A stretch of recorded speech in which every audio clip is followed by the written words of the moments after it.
నాన్నగారు పదండి, ఇప్పటికే చాలా ఆలస్యమైపోయింది. అక్కడ పాండురంగడు మన కోసం ఎదురు చూస్తూ ఉంటాడు. ఇంకా సక్కు రాలేదేంటి అని అనుకుంటూ ఉంటాడు. ఆందోళన పడుతూ ఉంటాడు. ఈ రోజు మనం ఆయనకి చక్కగా పాలు, పెరుగు, తేనె కలిపి పంచామృతం స్నానం చేయిద్దాం. ఆయన చాలా సంతోషిస్తాడు. కళ్ళకి అందంగా కాటుకు పెట్టి ఆయన మెడలో తులసిమాల వేద్దాం. మల్లెపూల దండ కూడా వేద్దాం. ఆయన మల్లెపూల దండ వేసుకుంటే అందంగా ఉంటాడు. చూడటానికి 2 కళ్ళు చాలవు. సక్కు, అది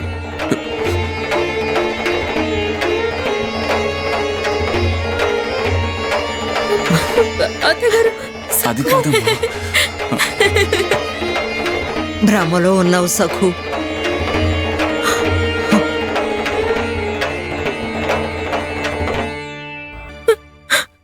బామ్మ, సఖు, బామ్మ, బామ్మ, గుడి తలుపులని ఎవ్వరూ తెరవలేరా? నా పాండురంగడు ఒంటరిగా ఉన్నాడు, బందీగా. మనల్ని కూడా ఆయనతో పాటు గుళ్ళో బందీలుగా ఉంచితే సరిపోయేది కదా. అప్పుడు ఆయన ఒంటరితనంతో బాధపడేవాడు కాదు. అమ్మా, నువ్వైనా ఏదో ఒకటి చెయ్యమ్మా. సరే సరే సరే, అలాగే, తప్పకుండా ఏడవకూడదు. మనం ఏదో ఒకటి చేద్దాం. అదేంటంటే సకు, ఆయన అంతా చూస్తున్నాడు. దుర్మార్గులని వదలడు, శిక్షిస్తాడు. నిజమే, కానీ ఎప్పుడు? నాన్న, నా వల్ల కావట్లేదు నాన్న. ఆలయం గనక తెరిచి ఉంటే ఈ పాటికి మనం ఆయనకి పూజ చేస్తూ ఉండేవాళ్ళం.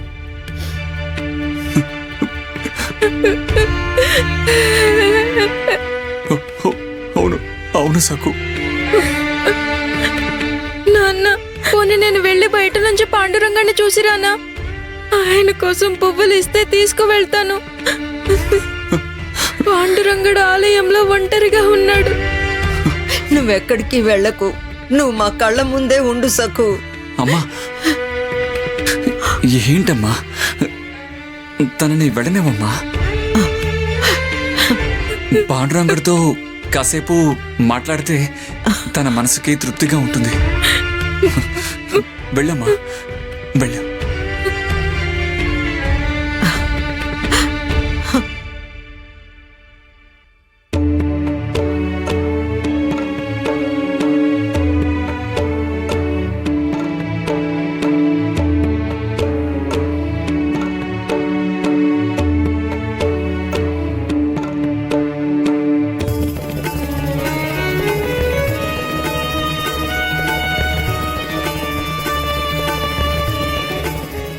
పాండురంగా, నాకు పరిగెత్తుకుంటా వచ్చి నీ పాదాలకి మొక్కాలని అనిపిస్తుంది.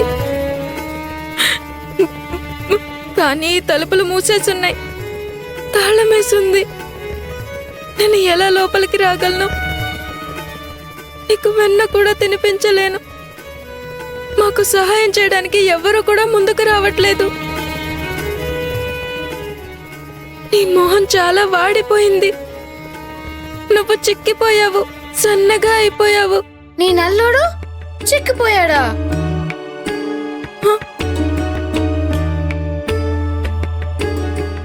నువ్వేం మాట్లాడుతున్నావు పిల్ల? ఆయన ఏమీ చిక్కిపోలేదు. ఒకసారి అటు చూడు. పాండు, అరే 2 రోజులైపోయింది. పాండురంగడు ఏమీ తినలేదు. మరి చిక్కిపోడా చెప్పు? నల్లోడు వెన్న తినలేదు, అది నిజమే.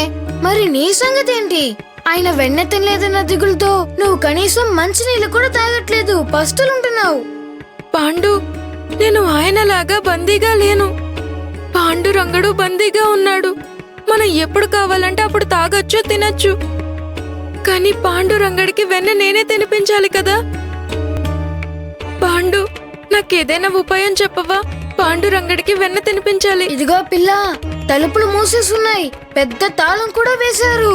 ఇక నువ్వు ఎలా పాండురంగుడికి వెన్న తినిపిస్తావు?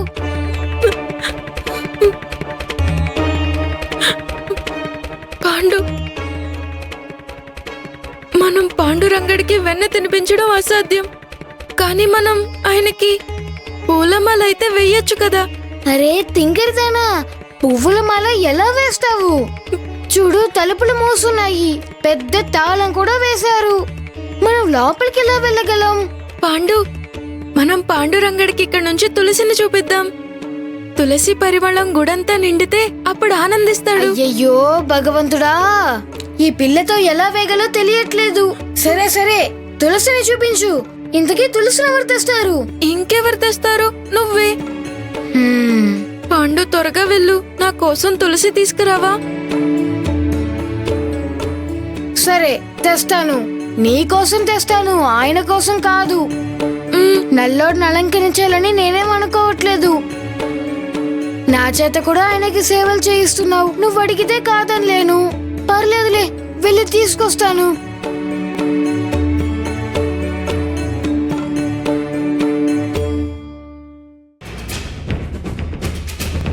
నారోబా, ముళ్ళదండ జాగ్రత్త. దీంతో చాలా పనుంది. వేసుకుంటే పూలదండ వేసుకున్నట్టుంటుంది నా సకుకి, ఇంకా పాండురంగడికి.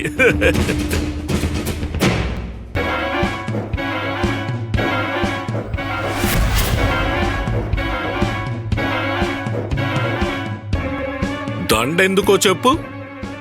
దేవుడు 2 రోజుల నుంచి అన్నం తినలేదు, ఆకలితో ఉన్నాడు. నరోబా, కనీసం ఈ దండేస్తేనైనా సంతోషంగా ఉంటాడు. పాపం 2 రోజుల నుంచి ఏం తినలేదు, పస్తులున్నాడు.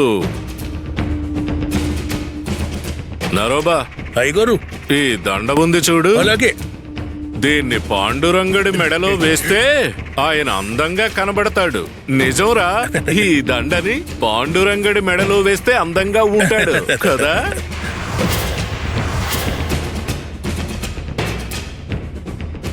అందం మాట దేవుడెరుగు, భయంకరంగా ముళ్ళు గుచ్చుకుంటున్నాయి. ఒరే, నువ్వు పెద్ద మూర్ఖుల్లా ఉన్నావు. నువ్వు మనిషివి, ఆయన దేవుడు. దేవుళ్లకు గుచ్చుకోదు. అయ్యయ్యో, ఏంటి ఘోరం! ముళ్ళదండ వేస్తే నా పాండురంగడికి గుచ్చుకుంటుంది. వద్దొద్దు, ఆయన మెడలో ముళ్ళదండ వేయకండి.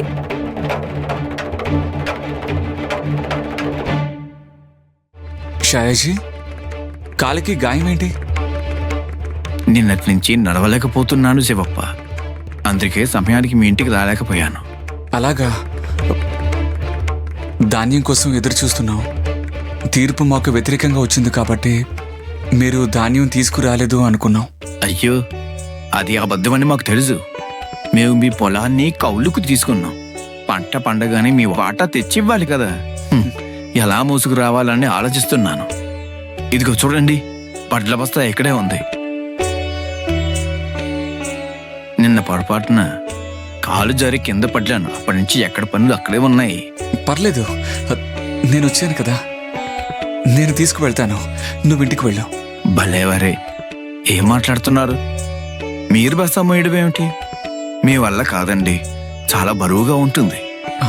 వచ్చే వారం నేను తీసుకొచ్చిస్తాను. వచ్చే వారమా? వద్దొద్దు షాయాజీ, నేనున్నాను కదా, నేను తీసుకెళ్తాను. చూడు, నేనేమనుకోను, కంగారు పడకు. నేను తీసుకెళ్తాను. మీరు పర్వాలేదు, నేనేమనుకోను.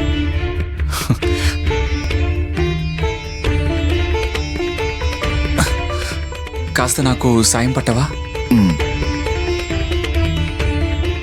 నా కాలు బాగయ్యాక నేనే తీసుకొచ్చేవాణ్ణి కదా. పర్వాలేదన్నానా?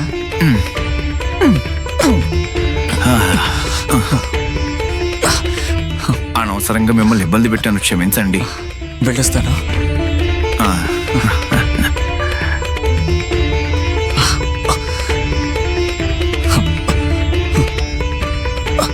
ఇదే ఇంకొకరైతే నన్ను తిట్టేవారు.